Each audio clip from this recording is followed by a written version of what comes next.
بسم اللہ الرحمن الرحیم۔ اللہ کے نام سے شروع جو بڑا مہربان اور نہایت رحم کرنے والا ہے۔ ماں کی ایک عادت خدا سے بہت ملتی ہے، دونوں ہی معاف کر دیتے ہیں۔ دنیا میں سب سے زیادہ دولت اس کے پاس ہے جس کی ماں زندہ ہے۔ ماں تو ماں ہوتی ہے، پہچان لیتی ہیں کہ آنکھیں سونے سے لال ہیں یا رونے سے۔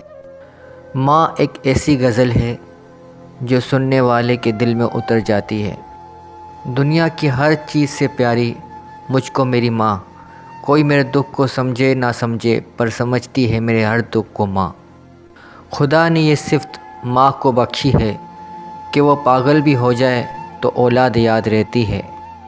لبوں پہ اس کے کبھی بددعا نہیں ہوتی، بس ایک ماں ہے جو کبھی خفا نہیں ہوتی۔ کائنات میں بے لوث کوئی پیار ہے تو ماں کا پیار ہے۔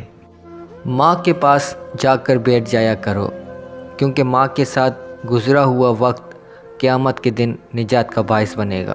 ماں سے محبت کرو، کیونکہ ماں کی پریشانی دیکھ کر اللہ نے صفا مروہ کو حج کا رکن بنا دیا۔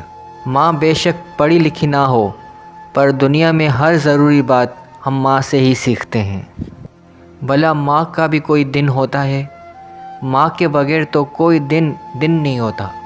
لوگ کہتے ہیں کہ کسی ایک کے چلے جانے سے زندگی رک نہیں جاتی، لیکن یہ کوئی نہیں جانتا کہ لاکھوں کے مل جانے سے بھی اس ایک ماں کی کمی پوری نہیں ہو سکتی۔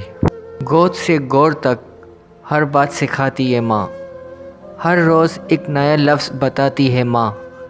زندگی کے سفر میں گردشوں کی دھوپ میں جب کوئی سایہ نہیں ملتا تو یاد آتی ہے ماں۔ ماں سب کی جگہ لے سکتی ہے، لیکن ماں کی جگہ کوئی نہیں لے سکتا۔ میرے رب نے ماں کو ایسا رتبہ دیا، محبت سے ماں کو دیکھنے کو عبادت بنا دیا۔ وہ میری بدسلوکی میں بھی مجھے دعا دیتی ہے، آغوش میں لے کر سب غم بھلا دیتی ہے۔ ماں موت سے نہیں ڈرتی، اسے مرتے وقت یہ ڈر ہوتا ہے کہ اس دنیا میں اس کے بچوں کو اس جتنا پیار کوئی نہیں کرے گا۔ ذرا سی چوٹ لگے تو آنسو بہا دیتی ہے، سکون بھری گود میں ہم کو سلا دیتی ہے۔ ہم کرتے ہیں خطا تو چٹکی میں بلا دیتی ہے۔ مت گستاخی کرنا اے دوست اس ماں سے جو اپنے بچوں کی چاہ میں اپنا آپ بلا دیتی ہے۔ ابھی زندہ ہے ماں میری، مجھے کچھ نہیں ہوگا، میں گھر سے جب نکلتا ہوں دعا بھی ساتھ چلتی ہے۔ اپنی زبان کی تیزی اس ماں پر مت چلاؤ جس نے تمہیں بولنا سکھایا۔ ابو علی سینا نے کہا، اپنی زندگی میں ماں کی محبت سب سے اعلیٰ مثال میں نے تب دیکھی جب سیب 4 تھے اور ہم 5۔ تب میری ماں نے کہا، مجھے سیب پسند ہی نہیں ہے۔ صبح سے شام تک سخت محنت کے بعد جب میں گھر آیا تو بھائی نے پوچھا، آج کیا کمایا؟ بیوی نے پوچھا، کیا بچایا؟